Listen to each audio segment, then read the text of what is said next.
According to McKinsey, 70% of customer purchasing experience is based on how the customer feels treated. This makes hacking customer experience easier. Our brain makes mistakes in a repeatable and predictable way. In this episode, I will tell you about 5 psychological tricks that you should necessarily implement in your customer experience strategy so that your customers feel that you respond 100% to their needs.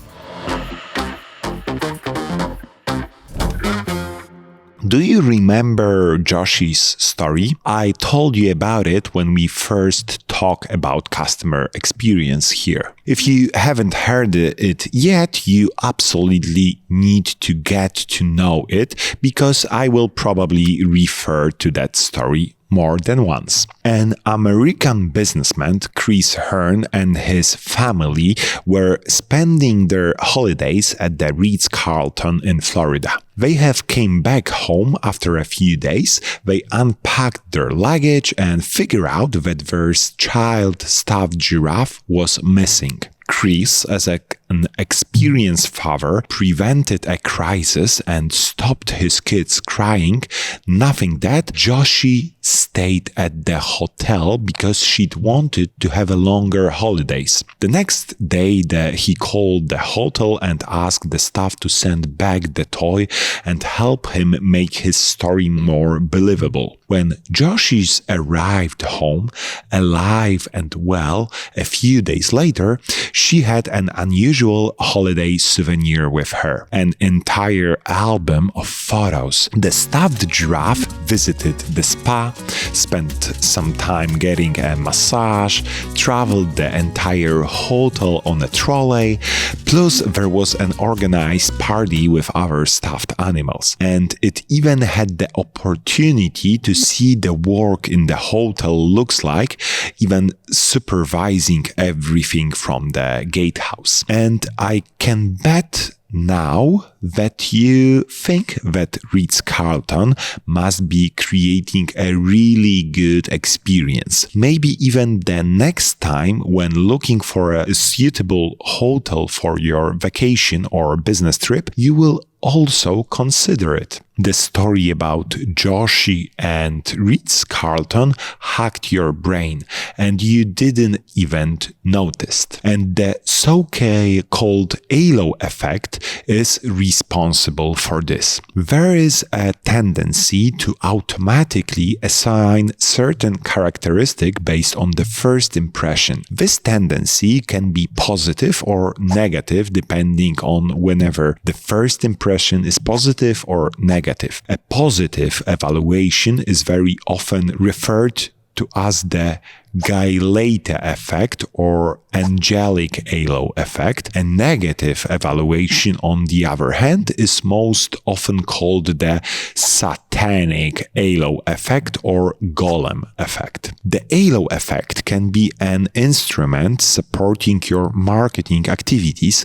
Thanks to it, you can build associations about a specific product. For example, by employing a liked and popular person to promote it. Nice and aesthetic product packaging, interesting advertising message, clear messages addressed to potential customers.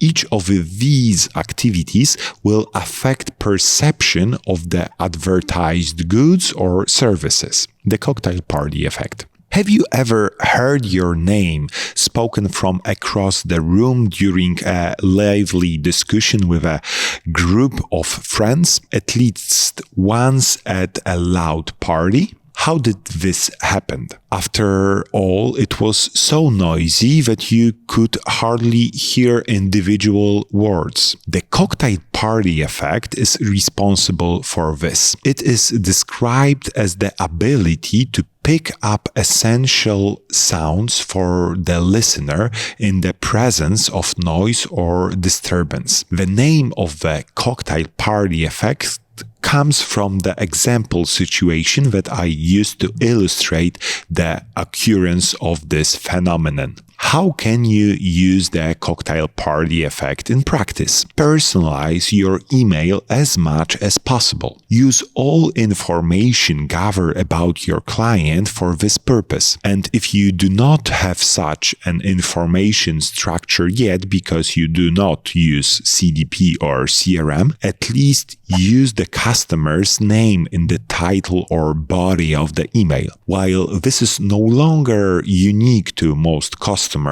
as most of them know that it is an automatic procedure, such emails containing the first name still have a higher opening rate. You can also use the cocktail party effect when creating posts or ads in social media to attract attention of the recipient and make them interested in the content addressed to them. Start publishing with a question that indicates the recipient of the post. For example, you own an online store, run your own business, etc., or address the recipient directly. Entrepreneur, salesperson, teacher, CMO, FOMO. Each of us likes to feel special and does not like to feel left out. The fear of this is called the FOMO effect. This is an abbreviation of the phrase fear of missing out, fear of missing something. This phenomenon occurs on multiplied scale every year on the occasion of Black Friday or Cyber Monday. It is safe to say that the announcement prepared for the needs of these two holidays are 100% based on FOMO. FOMO marketing combines three powerful psychological effects: social proof, urgency, and scarcity. A number of studies have shown how our decisions are shaped by the people around us. For example, in the Peace with a Point of View study, behaviorists Goldenstein, Cialdini, and Griskevicius showed that social norms can influence our behavior more than rational appears. The effect of a limited amount of the value of the item was illustrated in another well-known experiment conducted in 1975. During the experiment, psychologist Adiwal, Lee, and Workshall asked participants to rate the attractiveness of a cookie or two jars, the one that was full and the other that was almost empty. A sample of 200 undergraduate students rated those in the nearly empty jar as much more attractive than full ones. FOMO is based on one of four mechanisms: a sense of uniqueness, deals and discounts, lost opportunities, rivalry. So how can you use it in practice in your business? Let me give you some examples. Without going into details, set a time limit to use the product or offer. Prove that other people are shopping. Present customer reviews and testimonials as a social proof. On your website, add information about users who are viewing the same product at the time or about low stock of your products. Offer limited free shipping based on the amount of your order. Send exclusive offers to individual customers, emphasizing the uniqueness and their status of the loyalty program, for example. Highlighting the limited supply of a product or offer encourages customers to take immediate action. The purchase of hard-to-obtain product will make the customer feel special and will associate these feelings with you and your brand. The peak end rule. To illustrate another trick, let me give you an example. A customer who has just been robbed calls two of his banks to cancel his card. When he called the first bank, she explains her situation to a bank representative who shows empathy and quickly cancel her card. Representatives goes one step further, asking the customer if she has been injured, if she needs an ambulance or the police. The representative thanks her for choosing a bank and the conversation ends. When the same customer calls the other bank, she waits for approximately 3 minutes in the call queue before reaching the agent. She explained her situation to the call center representative who transferred her to the appropriate agent. The second agent listens to the story and then cancels the card. He thanks her for choosing a bank and then conversation ends. Which of the conversation do you think the robbed customer will remember more positively? The call of the first bank. Despite the longer waiting time, as customer service made her feel that the bank was genuinely interested in what happens to her. This perception of service is based on the peak end rule, which say that people judge an experience based on how they felt at that top and how the end, not the average of each experience moment. What does this rule mean for you? Thanks to it, you can improve the level of customer service in your company and their experience with your brand or product. To do this, you need to know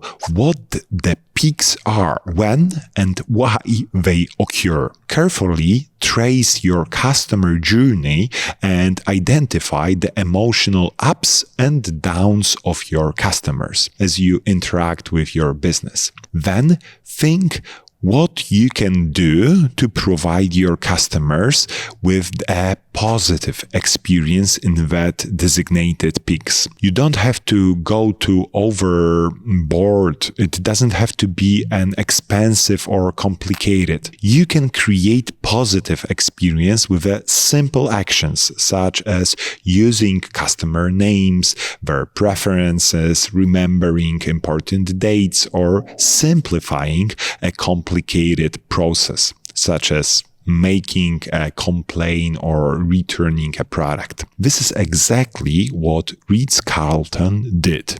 Not only helped Chris retrieve his son's toy and simplify the search process, but also added wonderful souvenir, a photo of album. And Chris responded by telling about it and making Ritz-Carlton looks good in the eyes of his friends, anybody who listened to a story on YouTube. What was behind Chris' behavior? What was driving him? We can say with certainty that he felt obliged to do something for the Ritz who had done him a favor before. This is a general explanation of the reciprocity rule by which we should repay positive things. How can you use the reciprocity rule in your business? If you offer a product or a service that can be purchased as a subscription, please offer your customer a free trial period. This is what most SaaS companies do. Most often, it is a 14 days trial during which customers can test the technical capabilities of your tool. Give the customer a discount. When you receive a discount on subsequent purchase in a particular store, do you feel more obliged to use it? You get something nice and you want to do the shopping to redeem the gift and repay the company. Use it in your business. Offer value in exchange for data. Email address, name or surname. Create a valuable content for which your customers will pay with information. And these are all the tricks I wanted to share with you in this episode. As you can imagine, there are many more. If you want another episode and more tricks, be sure to let me know in the comments.